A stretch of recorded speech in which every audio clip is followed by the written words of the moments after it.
Good morning बच्चों। चलिए हम लोग अपने पाठ को आगे बढ़ाते हैं। पिछली कक्षा में हम लोग पढ़ रहे थे पाठ 7 बादल, जो कि एक कविता है। उस कविता में बादल छाने पर कैसा हो जाता है वो बतलाया गया है। जैसे ही बादल छाते, आजकल तो मौसम भी है बरसात का, आप लोग देखते ही होंगे कि बादल छाते ही चारों तरफ अंधेरा हो जाता है। लगते रहता है मानो पूरी धरती को कोई कंबल से ढक दिया है। कभी कभी हम लोग आसमान में देखते हैं तो बादल जो है वो तरह तरह के चित्रों के रूप में दिखाई देते रहता है। हम लोग खोजते रहते हैं, हम लोग एक दूसरे को बतलाते हैं कि देखो ये भेड़ का चित्र है, ये हाथी का चित्र है। और बादल के छाने से क्या होता है, जंगल में जितने भी पशु पक्षी हैं वो सभी आनंदित हो जाते हैं। मोर अपने पंख को फैलाकर नाचने लगता है। किसान भी खुश हो जाते हैं, वो भी अपने खेत में बुआई करने लगते हैं, यानी पौधों का पौधारोपण करने लगते हैं।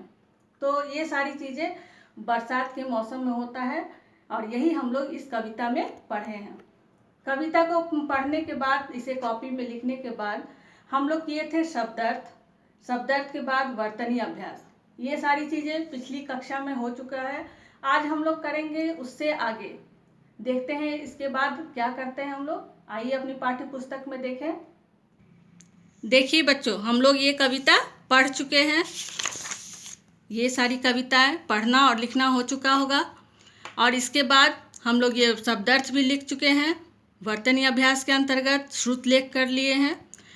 अब है नेक्स्ट है प्रश्न उत्तर। आप लोग जानते ही हैं कविता का प्रश्न उत्तर हम लोग नहीं लिखते हैं, लेकिन फिर भी छोटे छोटे प्रश्नों को एक बार देख ले तो अच्छा ही रहेगा। जैसे बादल देखकर मोर क्या करते हैं, बादल देखकर मोर नाचने लगते हैं। हो सकता है 1 नंबर 2 नंबर का, एक नंबर का ये प्रश्न आ भी जाए कभी कभी। तो इसलिए आप लोग जब भी कविता पढ़िएगा तो ध्यान दीजिएगा, ठीक है। और ये प्रश्न उत्तर कॉपी में लिखने की कोई आवश्यकता नहीं है। इसके बाद प्रश्न उत्तर के बाद है प्रश्न 2। नंबर 2 में देखिए, वाक्य पढ़कर हाँ या नहीं लिखना है, अर्थात सही और गलत जो हम लोग करते हैं वही। काले बादलों में पानी होता है, बिल्कुल सही, तो यहाँ हाँ लिख देंगे। फिर नंबर ख, बादल रज़ाई की तरह दिखाई देते हैं। नहीं, बादल किसके तरह दिखाई देता है, कविता में क्या बतलाया गया है, बादल कंबल की तरह दिखाई देता है, तो हम लोग यहाँ नहीं कर देंगे, ठीक है। जल कण भाप बन जाते हैं। जल कण छोटी छोटी बूंदें जो हैं वो भाप बन जाते हैं, सही है ना ये, तो यहाँ हाँ कर देंगे, यहाँ हाँ लिख देंगे हम लोग, ठीक है।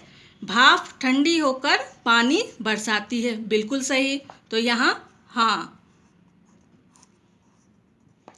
फिर है नंबर अंग, बादल देखकर मोर उदास हो जाता है। ये तो आप लोग सब जान ही रहे होंगे कि गलत है, क्योंकि बादल देखकर मोर इतना खुश हो जाता है कि वो नाचने लगता है, तो यहाँ नहीं लिख देंगे हम लोग, ठीक है। तो ये हो गया हाँ और ना। हाँ ठीक है, इसे नहीं लिख देंगे यहाँ पे। इसके बाद आप लोग एक चीज़ ध्यान दीजिएगा, ये पुस्तक में ही कर लीजिएगा, कॉपी में करने की आवश्यकता नहीं है। नेक्स्ट है सोचो और बताओ। बारिश का पानी किस किस काम में आता है, लिख कर बताओ। आप लोग यहाँ 1-2 कारण अपने मन से लिख सकते हैं कि बारिश के पानी से हम लोग क्या करते हैं। बारिश के पानी को इकट्ठा करके देखिए, यहाँ पर इकट्ठा किया जाता है, क्योंकि कभी कभी पानी की बहुत किल्लत हो जाती है, कमी हो जाती है, तो इसे इकट्ठा करके कपड़े धोने के काम में, बाथरूम जाने के काम में, इस सब में यूज़ किया जाता है, या पौधों में पानी देने के काम में। तो ये आप लोग लिख सकते हैं, 1-2 पॉइंट अपने से ही यहीं किताब में ही लिख लीजिएगा, ठीक है। वैसे ये शायद ही एक परीक्षा में पूछा जाए, फिर भी आप लोग इसे कर लीजिएगा। अब है नेक्स्ट है भाषा से। तो आइए देखिए भाषा से हम लोग करते हैं, ठीक है। भाषा से के अंतर्गत सबसे पहले नंबर पर है सही शब्द से रेखा खींच कर मिलाओ, यानी मिलान करना, मैच द फॉलोइंग, ठीक है। यहाँ आवाज दी गई है कुछ चीजों का जिसे हम लोग मिलाएंगे। पहला है बादल। बादल का आवाज कैसा रहता है, सरसर नहीं, रिमझिम नहीं, गड़गड़, ठीक है। तो हम लोग इसे मिला लेते हैं यहाँ पर।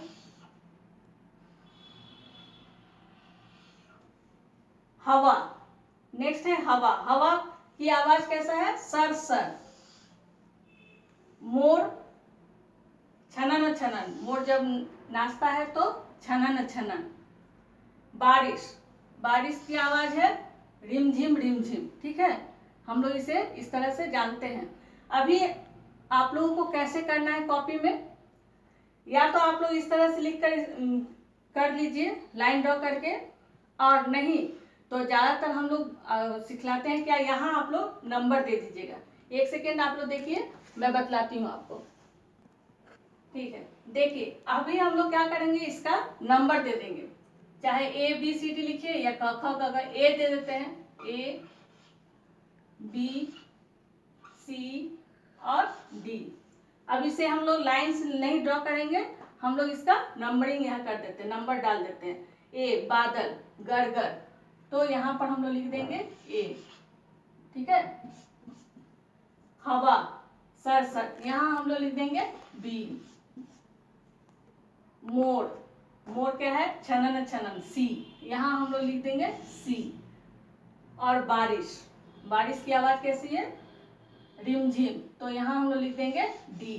तो ये मैच द फॉलोइंग हम लोग इस तरह से करेंगे तो ज़्यादा अच्छा रहता है, साफ साफ रहेगा, और आप लोग देख भी सकते हैं, चेक भी कर सकते हैं इसे कि सही है या गलत है। ठीक है, लाइन ड्रॉ करते करते कभी कभी क्या होता है, ये लाइन उसमें चला जाता है, ये लाइन उसमें चला जाता है, तो कंफ्यूजन होने लगती है। तो कोशिश कीजिएगा हमेशा इस तरह से करने का। ठीक है, भाषा से के अंतर्गत दूसरे नंबर पर है समान अर्थ वाले शब्द। समान अर्थ वाले शब्दों के बारे में हम लोग पहले भी चर्चा कर चुके हैं। एक ही अर्थ वाले शब्दों को समान अर्थ कहते हैं, जैसे फूल, पुष्प, सुमन, ये सभी समान अर्थ हुए। ठीक है, एक दूसरे के। तो यहाँ है खूबसूरत यानी सुंदर, यहाँ हम लोग को एक एक शब्द ही लिखना है। ठीक है, तो पहला है खूबसूरत, सुंदर,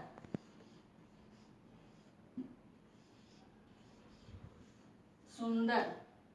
दूसरे नंबर पे आकाश, आकाश को क्या बोलते हैं, नभ भी कहते हैं, और आसमान भी, आप जो भी चाहे, गगन, कोई भी एक, कोई भी लिखना है तो हम आसमान ही हम लोग लिखते हैं यहाँ पे, आसमान। गज, गज का मतलब होता है हाथी, हाथी को गज भी कहते हैं। ठीक है, हाथी। गज, गजानन, एकदंत, ये सभी हाथी के नाम हैं। वृक्ष को आप लोग जानते ही हैं, पेड़। तो ये हो गया समान अर्थ वाले शब्द। समान अर्थ वाले शब्द लिखने के बाद लाइन ड्रॉ कर लीजिएगा आप लोग। नेक्स्ट हेडिंग दीजिए वाक्य बनाओ। ठीक है, तो इस कविता से हम लोगों ने 2 शब्द लिया है जिसका हम लोग वाक्य बनाएंगे, मेक सेंटेंस। पहला है बादल, तो क्या लिख सकते हैं, आसमान में बादल छाए हुए हैं, या आसमान में बादल छा गए। आसमान में बादल छा गए। दूसरा है मोर, मोर हमारा राष्ट्रीय पक्षी है। ठीक है, मोर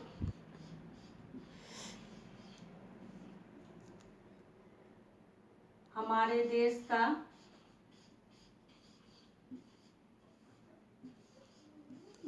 का राष्ट्रीय पक्षी है, राष्ट्रीय पक्षी है।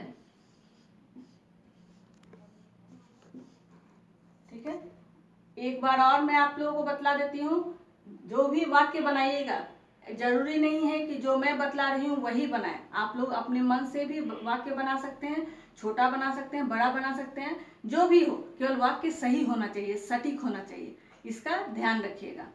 तो जैसे मेक सेंटेंस हो गया हमारा दोनों, इसके बाद हम लोग लाइन ड्रॉ कर लेंगे और ये पार्ट हम लोग यहीं समाप्त कर देते हैं। ठीक है, आप लोग आप अच्छे से मेक सेंटेंस कीजिएगा। ठीक है, वाक्य बनाइएगा, इसके बाद लाइन ड्रॉ कर लीजिएगा। अगली कक्षा में हम लोग नए पाठ की शुरुआत करेंगे, तब तक के लिए धन्यवाद।